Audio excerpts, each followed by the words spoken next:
Well, good morning. My name's Eric. I'm the lead pastor here at Freedom Bible Church. I want to welcome those of you that are joining us here in person and those of you that are joining us online. And one of the things we'd love to do is we'd love to be able to connect with you. And so whether you're online or in person, one of the best ways you can connect is just by filling out a connection card. But during this season, we're doing connection cards digitally. And so the way to fill that out, and it's just an opportunity for us to connect to you and for you to connect to us, is to text guest to 706-651-8373. And so if you don't mind texting that number, text guest to 706-651-8373. It's a perfect opportunity for us to get to know you and for you to get to know us. Again, we're just grateful that you are worshiping with us. And today we're going to be continuing our series in the book of Philippians. We've been, for the last several months, walking through the book of Philippians verse by verse and chapter by chapter. And the good news is you are on the backside of this book. We're jumping into the final chapter today. So for those of you who we're going, when are we ever going to finish this book? Well, the weeks are coming closer. We're not finishing this week, but we got a few more weeks to dive into this book. But we're just going to have a time of confession. Is that okay?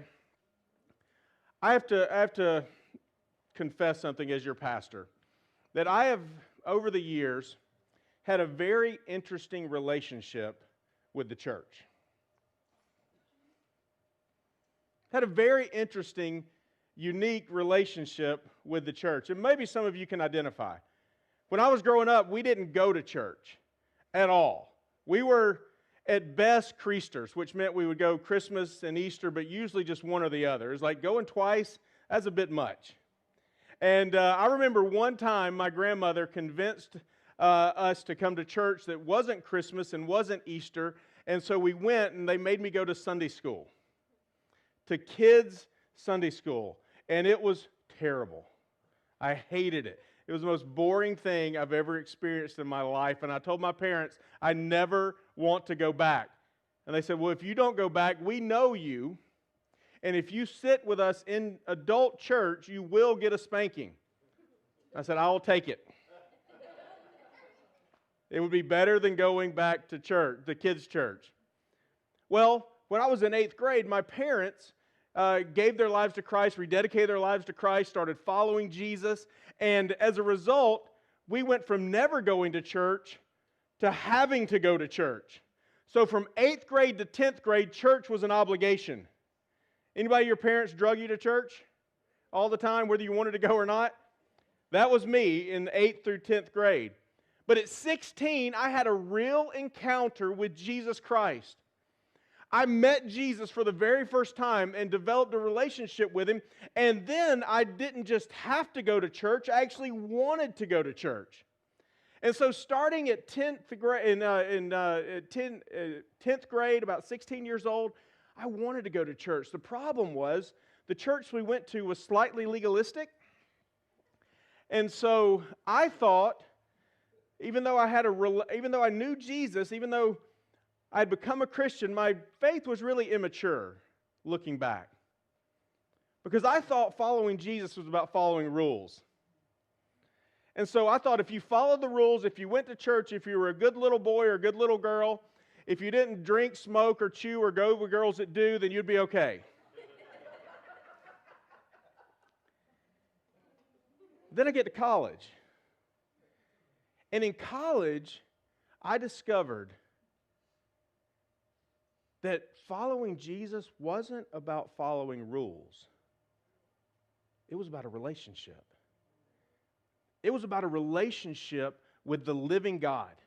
And I discovered in that time that following Jesus was about being a disciple of His and making other disciples. And then it gets even more interesting. My senior year, God called me to be a pastor.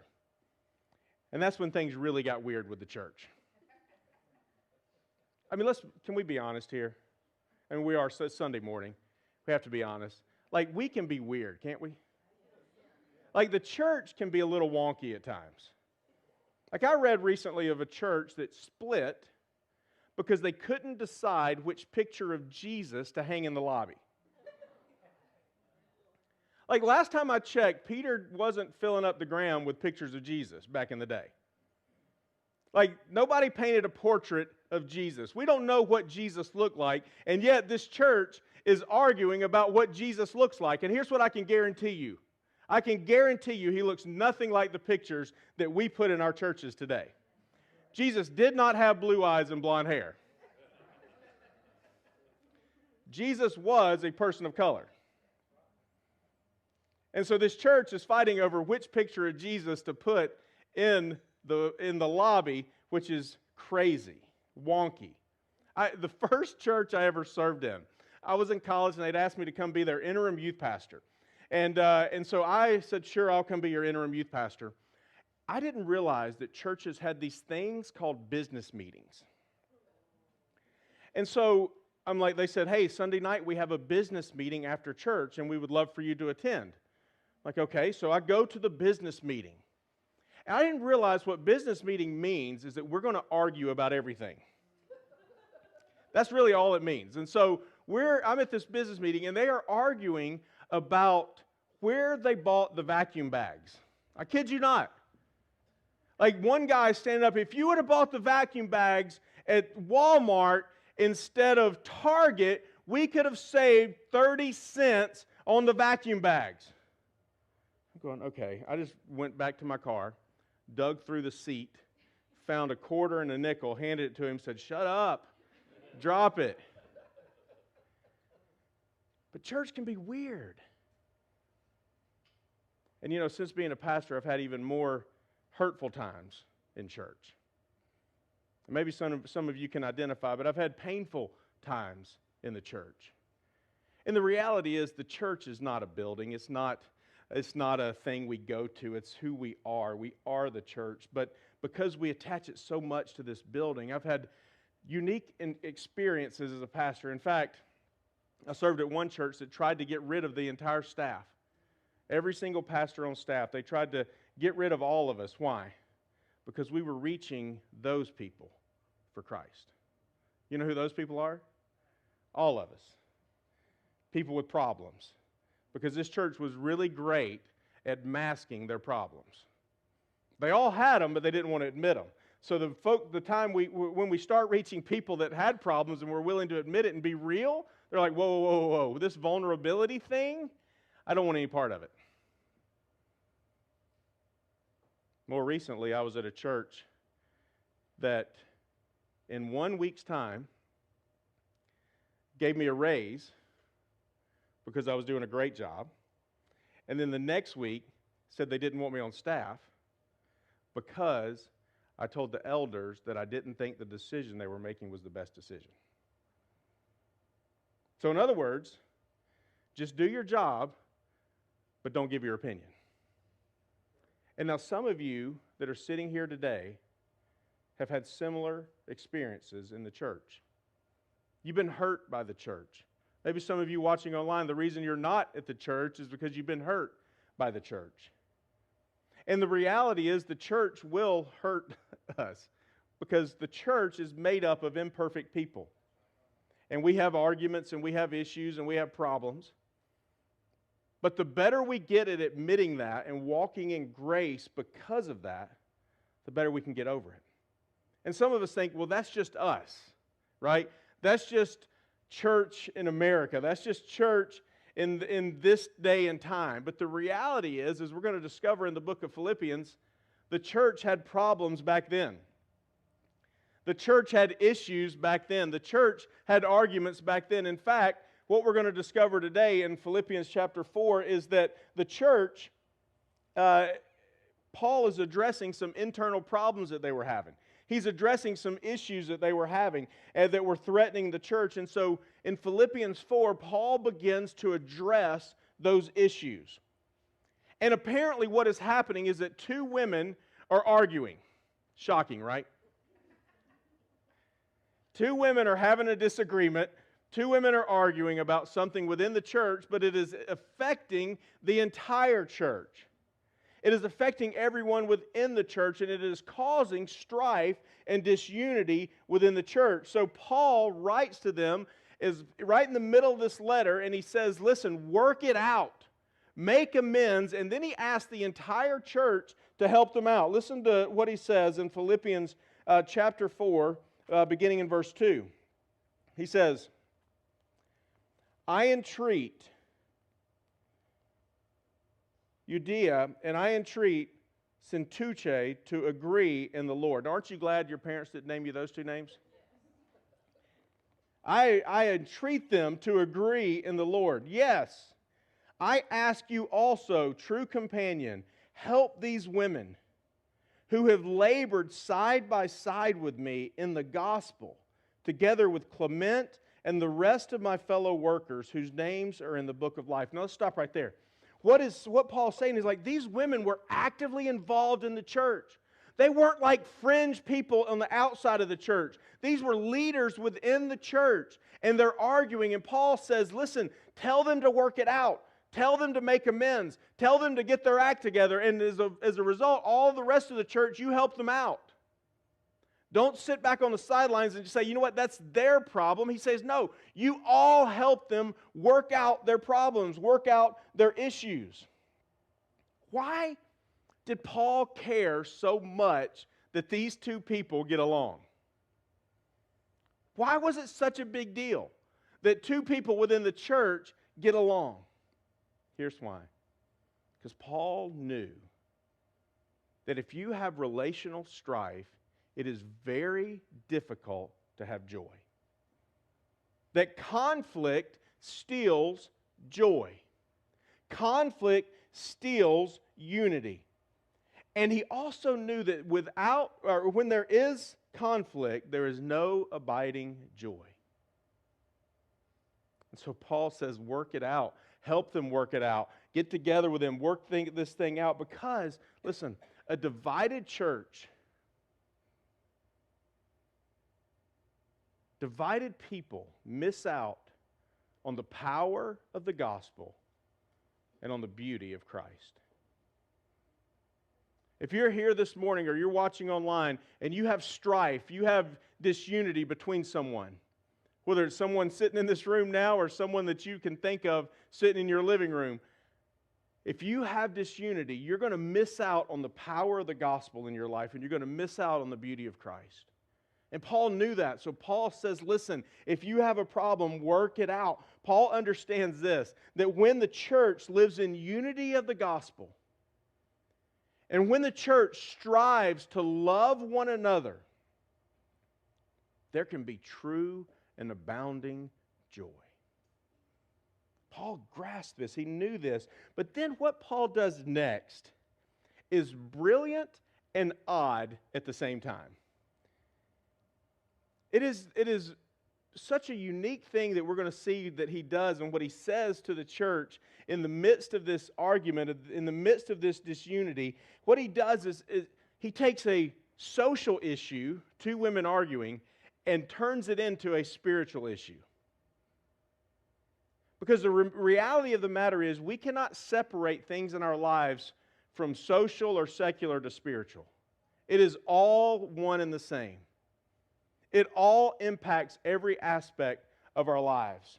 And look what he says in verse 4. In Philippians 4, verse 4, he says this. Rejoice in the Lord always. Again, I will say, rejoice. So, Paul commands the church to rejoice. Now that seems like an odd command, doesn't it? Like I'm trying to scan the room to see who looks the grumpiest.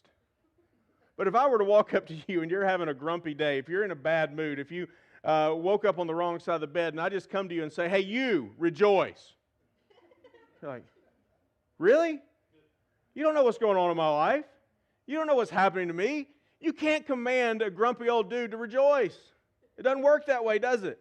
Yet Paul, in this text, commands the church to rejoice. He says, you rejoice. But what's even more interesting is he does it in the context of this argument. He does it in the context of these two women having a disagreement. And within that context, Paul says, I want you to rejoice. And he says it's so important, I'm going to say it twice. Rejoice in the Lord always. And in case you missed it, I'm going to say it again, rejoice. Twice Paul says rejoice, and it tells me this. It tells me that joy is more than that joy is more than a feeling. That joy is a choice. You and I can choose to be joyful. We can choose to rejoice. Here's what I want you to hear. He's not commanding them to be happy. He's not commanding them to put on some kind of front and fake a feeling. What he's saying is that joy is a personal choice to react to life's uncertainties with trust. That joy is a personal choice to react with life's uncertainties with faith. That's what Paul is saying that joy is. And so he can command, rejoice in the Lord always, even in the midst of the relational strife that is impacting the entire church. Even in the midst of the problems that are going on within the church, you are to choose joy. Now, how often are we supposed to choose joy? Some of the time? Rejoice in the Lord sometimes, right? No? Rejoice in the Lord when you feel like rejoicing. No, rejoice in the Lord Sundays at 10:30 because we're in church. No, what does he say? Rejoice in the Lord always. Always, always, always. Even when life's hard. Even when things are difficult. Rejoice in the Lord. Here's my translation. Life is tough. God is good. So rejoice in the Lord always. Life is tough. But God is good. Rejoice in the Lord always. But here's the problem. Rejoicing doesn't always seem reasonable, does it? No, it doesn't. Rejoicing does not seem reasonable. Like when Samuel was diagnosed with diabetes and he was in DKA. Realizing that if he didn't get treatment, he would not have survived.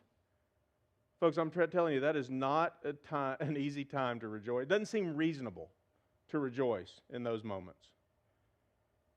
It doesn't seem reasonable to rejoice when your son is near death. It doesn't seem reasonable to rejoice when your loved one is diagnosed with cancer. It doesn't seem reasonable to rejoice when you lose your job. It doesn't seem reasonable to rejoice when life is tough, does it? It doesn't. More recently, when our church was getting ready to open up its doors back in June, we opened up the doors and we're finally gathering again after months of being separated. What happens? Our family goes on vacation to Florida, and nothing good comes out of Florida. Actually, there are a couple of things that are good out of Florida. I-95 and 75, they're great out of Florida.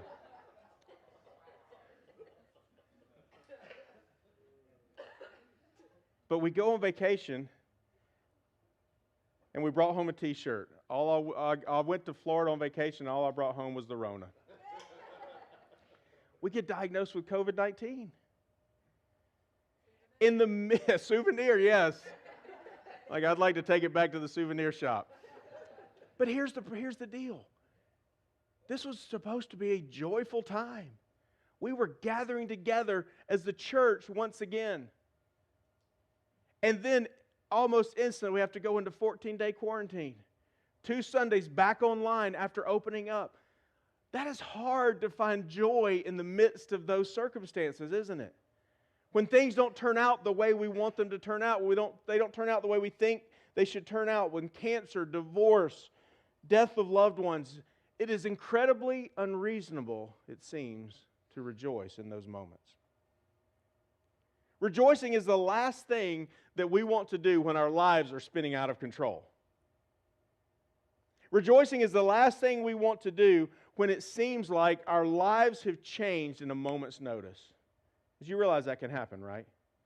Everything in our lives can change with one phone call in one moment. And yet Paul, in this text, is saying to rejoice in the Lord always.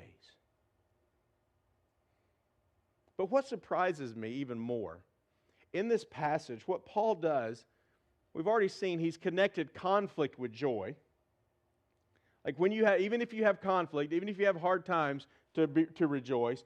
But then he connects rejoicing always, even in the midst of life's difficulties, even in the midst of your darkest days. He connects rejoicing always with reasonableness. He says it's actually reasonable. Look what he says in verse 5. Rejoice in the Lord always. Again, I say rejoice. Let your reasonableness be known to everyone. How is our reasonableness known? By our rejoicing.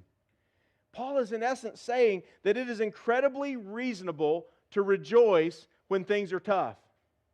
Now, I don't know about you, but I need some help with this. Because it is hard for me to wrap my head around rejoicing when I'm freaking out. Like, it doesn't seem reasonable to rejoice when I'm freaking out. Any of you freak out, or is it just me? We all, okay. Y'all have had some moments where you freaked out. Like, it doesn't seem reasonable to rejoice when I'm freaking out. It's hard to be reasonable when your son is in DKA. It's hard to be reasonable when you're diagnosed with cancer. It's hard to be reasonable when life is hard. We don't act reasonable when we have conflict with other people. We don't act reasonable when our spouse asks us for a divorce. We don't act reasonable when life is spinning out of control. Does anybody act reasonable in those moments? I know I don't. Yet Paul is connecting being reasonable with rejoicing in the Lord always. Why? Because reasonableness is not based, it's never based on our circumstances. It's never based on what is happening around us. That's why Paul can say rejoice in the Lord always. Listen to the rest of that verse. I didn't read the whole thing. We'll start with verse 4 again. Rejoice in the Lord always. I'll say it again, rejoice. Let your reasonableness be known to everyone. Why? Because you're rejoicing. And then he says this, the Lord is at hand. The Lord is at hand. So here's the train of thought that Paul is walking us through. He's saying this, it is completely reasonable to rejoice in the Lord always. Why? Because the Lord is near. Because the Lord is at hand. Because God is present. Because God is with you. And when we can wrap our head around the fact that God is with you no matter what you're going through, we can rejoice in the Lord always. Even in your darkest hours, God is there. Even in your most difficult times, God is there. Even in the midst of your desperation, God is there. And because of that, Paul says, rejoice in the Lord always. Whatever you are in the middle of, God is in the middle of it. Think about that. Whatever you're in the middle of right now, whatever you're dealing with right now, whatever you're in the middle of, God is in the middle of it. He is right there with you. He's not forsaken you. He's not left you. And when you and I can believe that, when we can wrap our heads around that theology, that truth, that God is with you, that whatever you're in the middle of, God is in the middle of it. When we can wrap our head around that, we can rejoice in the Lord always.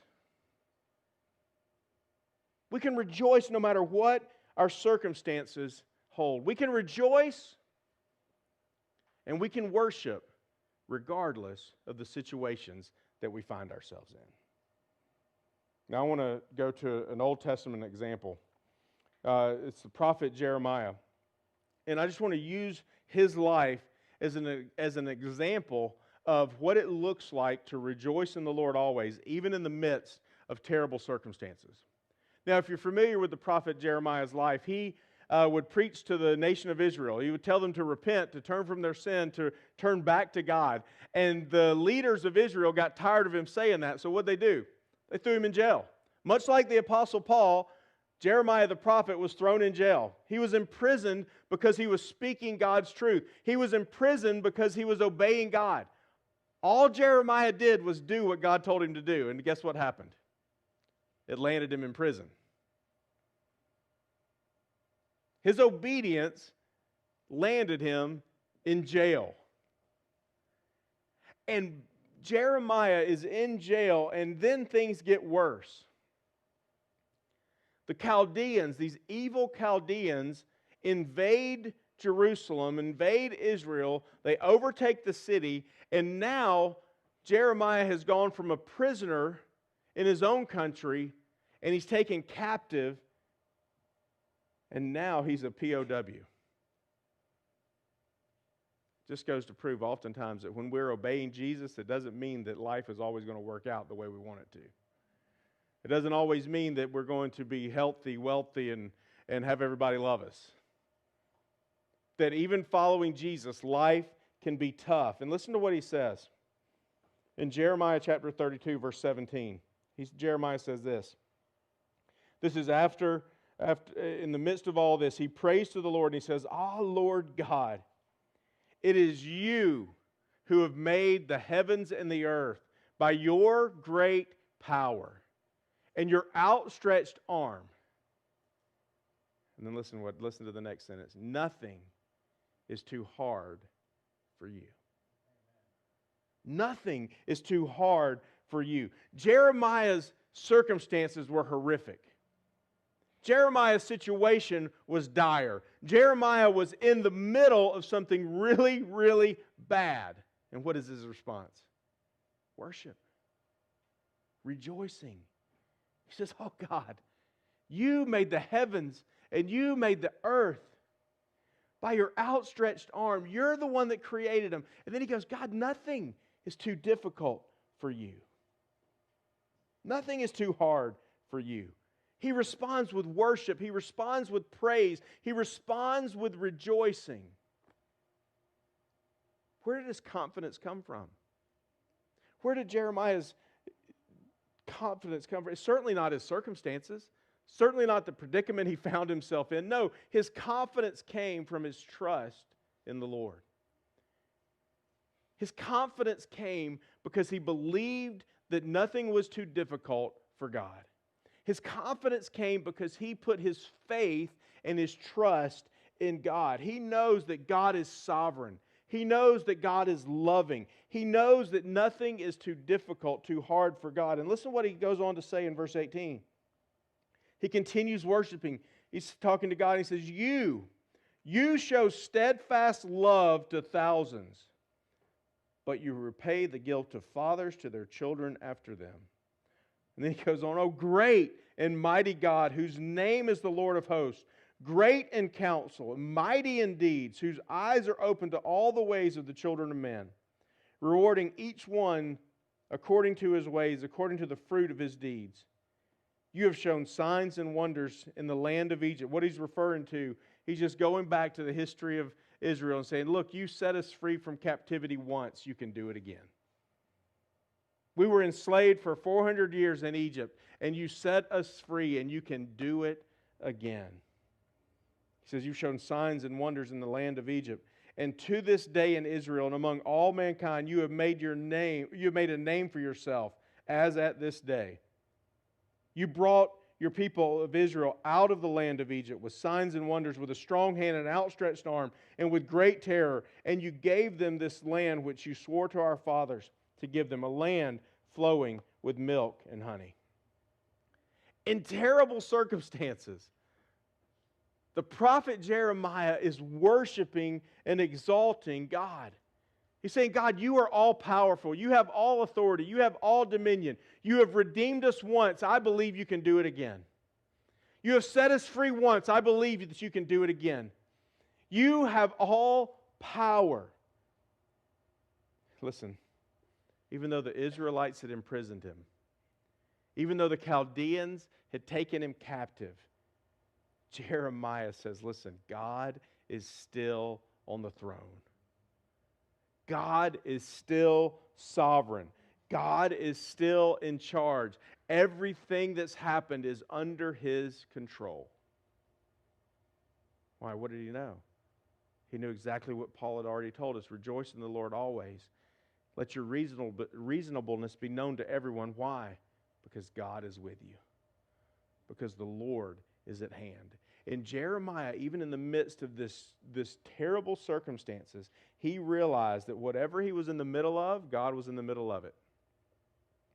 Whatever he was facing, whatever he was going through, that God was right there with him. Listen, church, in those moments when you feel stuck, in those moments where you feel frustrated, in those moments where you're disappointed, in those moments where you're in the most desperate situations, God is still reigning and God is still ruling over your life. God is still with you. Now listen to God's response to Jeremiah in verse 26. And the word of the Lord came to Jeremiah. He says, behold, I am the Lord, the God of all flesh. And then he goes, is nothing too difficult for me? In other words, he's just reaffirming what Jeremiah has already said. Like, you're right, nothing's too difficult for me, Jeremiah. There's nothing too difficult for me. Listen, when I face difficult times, whether it be job loss or cancer or illness or challenges within relationship, no matter what I've faced, no matter what I've gone through, no matter what challenges have come my way, when I know that God is God, when I know that nothing is too difficult for Him, when I know that His love and sovereignty are near, it carries me through whatever I'm facing. Why? Because when I know that God is in the middle of whatever I'm in the middle of, I can trust Him. I can walk in faith. I can worship Him, and I can rejoice. And the same is true for you. When you know that God is with you, when you know that no matter what you're going through right now, that God is with you, that He's right beside you, even in the most desperate situations, it is entirely reasonable to respond with joy. It is entirely reasonable, according to Paul, to respond in worship, regardless of what you're going through. Because here's the reality. When you and I believe, when we truly believe that the God that created the universe, as Jeremiah said, the God, you created the heavens and the earth, and the God that rescues you and saved you from your sin, when you believe that that God is not powerless in the situations that you're facing right now, when you believe that that God is not shocked by what you're going through, when you believe that that God, our God, is not sitting there trying to figure out what to do next, He's not reeling in those moments when we are at our most desperate times, those moments when we understand that they're not too difficult for Him, our natural, reasonable response is worship. Our natural, reasonable response is rejoicing. It's joy. That's why Paul could say, rejoice in the Lord always. And in case you missed it, I'm going to say it again, rejoice. You see, God can be trusted no matter what you're facing.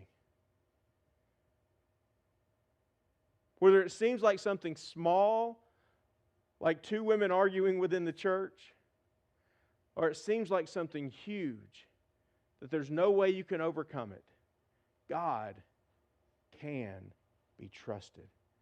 We can rejoice knowing that He's in control.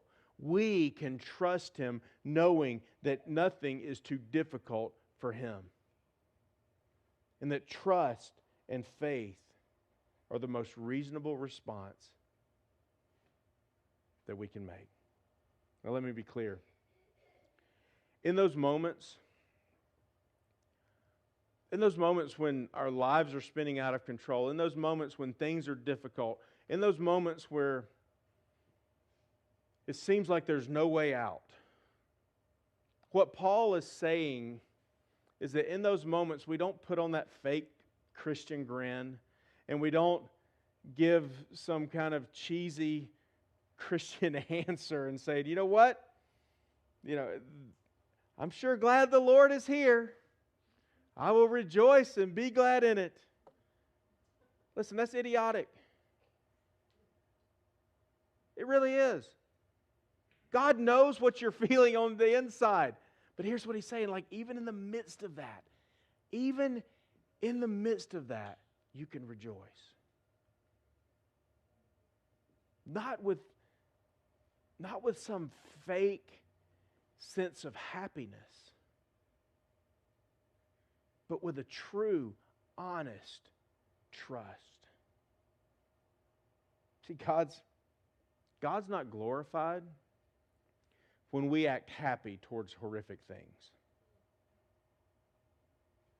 But yet so often, over the years, I've seen people within the church act happy instead of worship, because there's a difference. Like he's calling us to rejoice. He's calling us to trust. He's calling us to worship, not to put on some fake sense of happiness.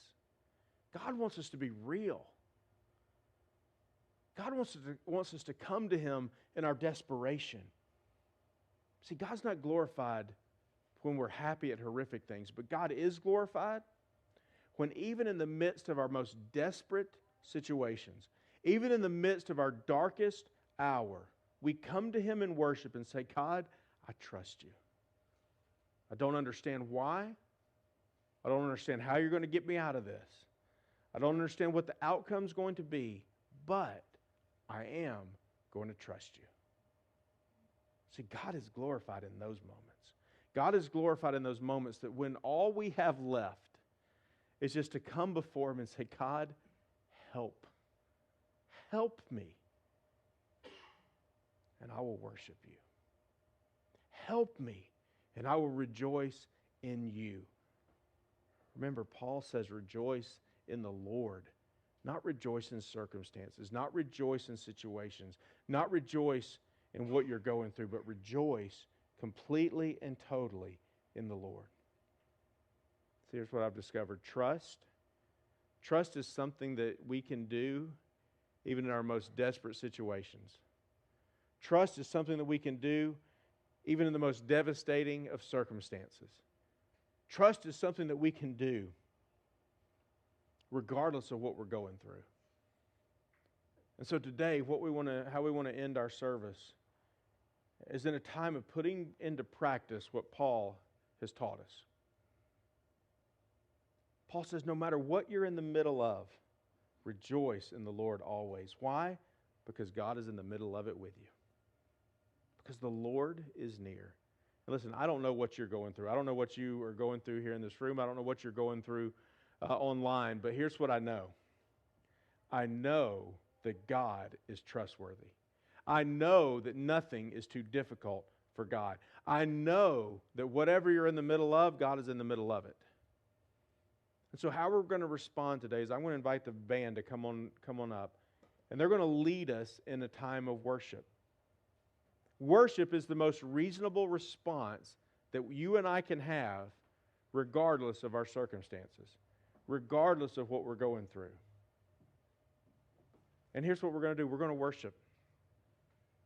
I'm not going to close us out in prayer like we usually do, because I want you to pray. I want you to pray at your seats. I want you to pray in your living room. I want you to pray if you feel comfortable. You can come just kneel down in front of this cross that is behind me, just as a symbol of your saying, God, I trust you. I surrender to you. And bring whatever has been stealing your joy, Whatever has been taking your joy away, my encouragement is that you would bring it to Jesus in this moment and that you would respond with joy, with worship, because that is the most reasonable thing we can do. Let's stand and let's worship Him.